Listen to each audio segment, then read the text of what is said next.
আসসালামু আলাইকুম। আমি ডাক্তার এনাম বলছিলাম। আপনাদের সকল লোকের কাছে আমার একটা প্রশ্ন, যখন আপনার সুবর্ণা মোস্তফা একজন আপনাদের সবার জনপ্রিয় একজন অভিনেত্রী, সবাই তাকে জানেন ভদ্র, নম্র, সভ্য, আদর্শবান, নীতিবান, ভালো অভিনয় করেন। উনি যখন ওনার হাজবেন্ড থাকতে উনি নিজের স্বীকৃতি প্রাপ্ত, উনি আপনার সৌদের সাথে 27 বছরের একজন মানুষের সাথে উনি বিয়ে করেছেন। ওনার নিজের তখন বয়স হচ্ছে আপনার 56 বছর। তাইলে সেটা আপনারা মেনে নিতে পেরেছেন। আর এখন বর্তমানে মোস্তাক আহমেদ সাহেব তিশাকে বিয়ে করেছেন, আপনাদের এত জ্বলে কেন? আপনাদের কাছে আমার এই প্রশ্ন, আপনাদের এত জ্বলে কেন? আর সুবর্ণা মোস্তফাকে নিয়ে এবং সৌদকে নিয়ে আপনারা কয়দিন আপনারা এই বিভিন্ন ভাবে আপনারা লাইভ করেছেন। অতএব আপনাদের সবার কাছে যারা গালিগালাজ করেন, তেনারা কোনো অন্যায় কাজ করেননি। আপনারা যারা গালিগালাজ করেন, আমি তাদের কাছে আমার প্রশ্ন, আপনি কোন অধিকার থেকে গালিগালাজ করছেন? কারণ আপনি সুবর্ণা মোস্তফাকে আপনার খুব ভালো লাগে না? আপনারা যখন লুচ্চামি করবেন, ইয়াং বয়সী লোক মায়ের বয়সী লোকের সাথে যখন লুচ্চামি করবেন, তখন আর প্রতিবাদ করা যাবে না। আর যখন একটা বয়স্ক পুরুষ যখন ইয়াং বয়সী মেয়েদেরকে বিয়ে করবেন, তখন প্রতিবাদ করবেন। কিন্তু অবৈধভাবে যখন থেকেছিলেন, আপনার হুমায়ুন ফরিদি জীবিত থাকতে, তার স্ত্রী থাকাকালীন অবস্থায় তিনি যখন সৌদের সাথে আপনার বিয়ে করেছেন, তখন আপনারা মেনে নিয়েছেন কেমনে? সেটা কোন দৃষ্টিতে বিয়ে হয়েছে? এবং সৌদের তখন বয়স কত, আর সুবর্ণা আহমেদের বয়স কত, সুবর্ণা মোস্তফার বয়স কত ছিল? আপনাদের কাছে এই প্রশ্ন। অতএব এই প্রশ্নের উত্তর দিয়ে তারপরে আপনাদেরকে প্রত্যেকে বলি, যদি আপনিও যদি সত্যিকারে আপনি যদি আপনার জন্ম যদি সঠিক হয়, তাহলে আপনি আরেকজনের যখন প্রতিবাদ করবেন, তখন আপনিও অবশ্য দেখবেন আপনারটা কতটুকু কারেক্ট।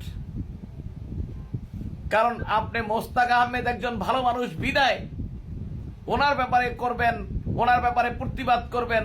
আর সুবর্ণা মোস্তফা যখন আপনার এই কাজটা করেছেন, তখন প্রতিবাদ করেননি। তাহলে তখন যেহেতু করেননি, এখন আপনি প্রতিবাদ করুন সুবর্ণা মোস্তফাকে নিয়ে। তাকে ঘৃণা করার জন্য কবে মিছিল করেছেন? অতএব আপনাদের সবার কাছে আমার প্রশ্ন, আপনারা এটা ভালোভাবে দেখুন। একজন পুরুষ যখন একজন মহিলাকে, ইয়াং বয়সী মেয়েকে বিয়ে করবে, তখন সে অপরাধ। আর একজন বুড়া মহিলা যখন আপনার ইয়াং বয়সী একটা ছেলেকে বিয়ে করবে, তখন কোনো অপরাধ নাই। তখন আপনাদের এটা হচ্ছে বাস্তব না? এই লুচ্চামি ভণ্ডামি এগুলা বাদ দিয়ে উনি তো কোনো অপরাধ করে নাই, উনি বিয়ে করেছেন। বিয়ে করা সবসময়ের জন্যই জায়েজ, বিয়ে করা সম্পূর্ণভাবে ইসলামিক দৃষ্টিতে জায়েজ আছেন। অতএব আপনারা যারা যে অবস্থায়, অনেকে ওয়াজের মধ্যেও বলেন, অনেকে বিভিন্ন জায়গায় বলেন, তাদের কাছে আমার প্রশ্ন, আপনি সুবর্ণা মোস্তফাকে নিয়ে কয়দিন বলেছেন? কারণ সুবর্ণা মোস্তফাকে আপনার খুব ভালো লাগে, তাইলে আপনার সেক্ষেত্রে আপনি একটা বড় লুচ্চা। আপনি প্রতিবাদ যেহেতু করবেন, সবাইকে নিয়ে করবেন। প্রতিবাদ তো শুধু একজনের জন্য হবে না। আর যিনি আপনার লুচ্চামি করেছেন, যিনি লিভ টুগেদার করেছেন, তাকে নিয়ে প্রতিবাদ করেন নাই। আপনি কেমন ধরনের হুজুর, আর আপনি কেমন ধরনের ভদ্র মানুষ, আর আপনি কেমন ধরনের ভালো মানুষ দাবি করেন? আপনি আবার জন্ম পরিচয় নিয়ে কথা বলেন। আমি ডাক্তার এনাম, আমি আপনাদেরকে বলে দেই, আপনারা এত তাড়াতাড়ি ভুলে যাবেন না, এত তাড়াতাড়ি ভুলে যাবেন না। ইসলামিক দৃষ্টিতে একটি পুরুষ যদি সে আর্থিকভাবে, সামাজিকভাবে, শারীরিকভাবে স্বাবলম্বী হয়, তাহলে তার জন্য অবশ্যই বিয়ে 4টা করা ফরজ। আর যদি আর্থিকভাবে স্বাবলম্বী না হয়, শারীরিকভাবে যদি তিনি স্বাবলম্বী না হয়, তার জন্য একটা বিয়ে করা ফরজ নয়, ওয়াজিব নয়। আপনারা পুরুষ মানুষ যেটা সঠিক কাজ করেছেন, সেটাকে আপনারা প্রতিবাদ জানাচ্ছেন। আর যে অবৈধভাবে কাজ করেছেন, তাকে আপনারা সাধুবাদ জানাচ্ছেন, এটা কেমন ধরনের কথা বলেন? বলতে পারেন হয়তো আমি সাধুবাদ জানাচ্ছি না, প্রতিবাদ জানাচ্ছি। আপনি প্রতিবাদ জানাচ্ছেন কেমনে? তাহলে সুবর্ণা মোস্তফাকে নিয়ে কেন কথা বলেননি? কেন কথা বলেননি? সুবর্ণা মোস্তফার বর্তমান হাজবেন্ডের বয়স কত? সুবর্ণা মোস্তফার বর্তমান বয়স কত? এটা নিয়ে আগে আপনারা লাইভ করুন, তারপরে তার ব্যাপারে বলবেন। যদি আপনার জন্ম পরিচয় ঠিক থাকে, আপনারা বিভিন্নভাবে গালাগালি করেন, এটা ঠিক নয়। কোরআন হাদিসের কোথাও নেই আপনি অন্য মানুষকে গালাগালি করবেন। অতএব এগুলো নয়। কে আপনার টাকার লোভে বিয়ে করলো আর কি? স্পষ্ট কোরআন হাদিসের বাণীতেই আছে, স্পষ্ট আল্লাহ তাআলা বলেছেন, তোমার যদি সম্পত্তি থাকে, তুমি যদি বিত্তশালী হও, তাহলে তুমি গরিব মানুষকে তার স্ত্রীর মর্যাদা দাও। যদি তুমি অসুস্থ হও, তাহলে তুমি মর্যাদা দাও, তাকে সামাজিক নিরাপত্তা দাও, আর্থিক নিরাপত্তা দাও।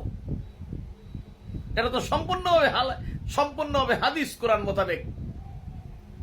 অতএব কেন? আর যেটা আপনার সুবর্ণা মোস্তফা যেটা করলেন, সেটা কোন হাদিস কোরআন মোতাবেক হয়েছে? আপনার হুমায়ুন ফরিদের থাকা অবস্থায় তার বৃদ্ধ তার স্বামী থাকা অবস্থায় যিনি পরকীয়া করেন, তার সম্পর্কে আপনাদের কোনো মন্তব্য নেই। এর কারণ কি? তাহলে আপনি কেমন জন্মের হতে পারেন? অতএব এখন থেকে আপনাদেরকে বলবো, যারা আপনার মোস্তাক আহমেদ সাহেব সম্পর্কে বলেন, তাদেরকে বলি, তারা অবশ্যই, যদি আপনিও জন্ম পরিচয় ঠিক থাকে, তাহলে আপনি অবশ্যই সুবর্ণা মোস্তফা সম্পর্কেও দু চারটা কথা বলেন। তাহলে আপনি বুঝে নেব আপনি ভালো মানুষ, আপনার জন্ম পরিচয় ঠিক আছে। কারণ একজনের জন্য কোনো আইন হতে পারে না। আর ইসলামিক দৃষ্টিতে তিনি কতটুকু সঠিক কাজ করেছেন সেটা আপনি অবশ্যই, তিনি যেহেতু বিয়ে করেছেন, অবৈধ কোনো কাজ করেননি। আর একটি মেয়ের যখন 18 বছরের বেশি বয়স হয়, তখন সে অবশ্যই সে বুঝে শুনে ডিসিশন নিয়েছে। আপনার কেন এত জ্বলে? আপনার কেন এত লাগে? আপনার কেন লাগে? কেন জ্বলে? সে কি আইন মোতাবেক ইসলামিক দৃষ্টিতে জায়েজ নেই?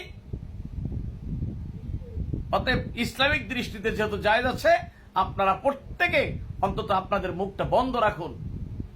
ইসলামিক দৃষ্টিতে কাউকে আপনার হেনস্থা করার জন্য পৃথিবীতে পাঠাইনি আপনাকে কিংবা আমাকে।